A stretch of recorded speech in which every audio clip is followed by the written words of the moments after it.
And just like that, it's 2 years later, and I'm back, and I'm actually undertaking some further works to this 10-acre site where I have been clearing out a stream and making an additional slow moving or slow flowing wildlife pond into the course of the stream that runs through this property. So another cool project. Do check that out, guys, if you haven't seen already. But here I am back to check on the meadow, and even now on the 1st of September, almost 2 years bang on since I put a spade into the ground here, or a digger bucket into the ground here, you can see just how much this has come on.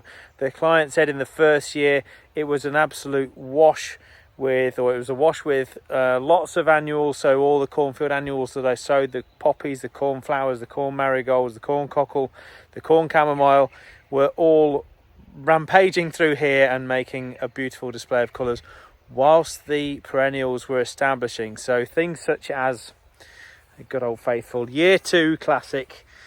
It's been absolutely full of this wild carrot this year, which is just absolutely gorgeous. Has these lovely kind of individual maroon parts of the flower in the centre, which are gorgeous. So the wild carrot, or the Queen Anne's lace, is just, you can see through the whole meadow area now. You can see it all the way through. We've got things like the red clover, which have had their first flush of flower in the spring, so in May time, and then now coming back again with this fresh growth. Now we're at the back end of summer and even flowering again. The same with the bird's foot trefoil. You can see some over there looking absolutely brilliant.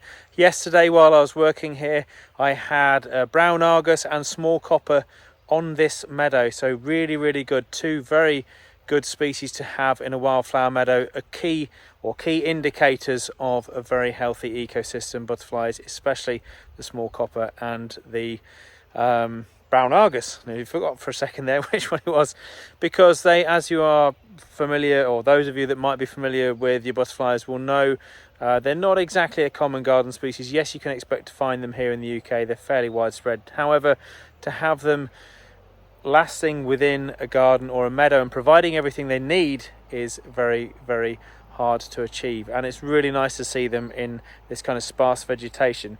And no doubt the small copper was here because of the sorrel that's now growing in the meadow. Sorrel is one of the 2 larval food plants of the small copper, along with the dock, common dock, and the brown argus will be here. That's on the cutleaf or cutleaf cranesbill, or dove's foot cranesbill as well. So really great to see them.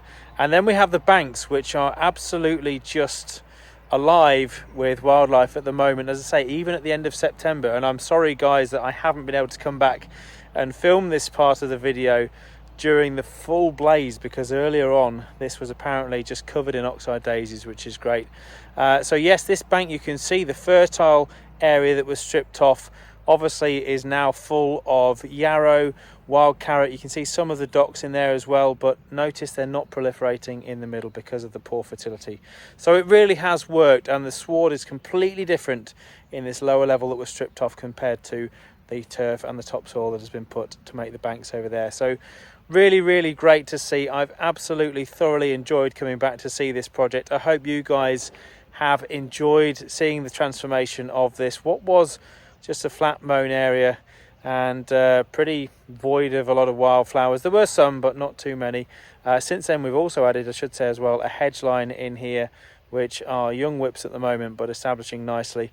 So yeah, really great to see this meadow, and just another one of the examples of how you can turn a relatively small area into something absolutely wonderful for wildlife. And here I'm back again today, actually to see the meadow, but also I've got another project with good old Bob, because over in that side of the meadow over there's a kind of a natural depression. So we're going to add a little mini wildlife pond, 4 by 3 meters.